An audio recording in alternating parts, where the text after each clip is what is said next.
Following is a weight loss strategy on which both modern cognitive neuroscience and nutritional science clearly agree.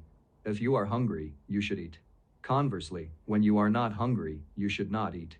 This doesn't sound like rocket science, but let's unpack those two statements. If you are hungry, your body is sending you a message that it has changed from a mode of processing incoming energy to one of needing more. Restricting your calorie intake is only a short-term solution. Unless you are willing and able to spend all of your waking hours focusing on controlling your eating, you will eventually slip. There's another problem with ignoring the hunger signal. The hormones leptin and ghrelin influence the hypothalamus, which regulates your internal sense of hunger. They also influence your body's metabolism.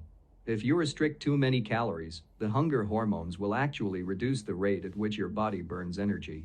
Too much ghrelin will also activate the mechanism that stores energy in fat cells. Therefore, you will use fewer of the calories that you eat and store more of them by enlarging fat cells.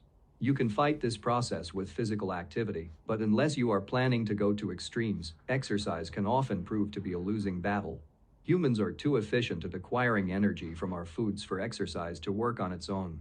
What's more, if you start a new exercise program, you will burn more calories, but the hunger system in your brain will be further stimulated. If you don't also regulate food intake, a number of studies have found that eating rises to meet the amount of extra calories burned.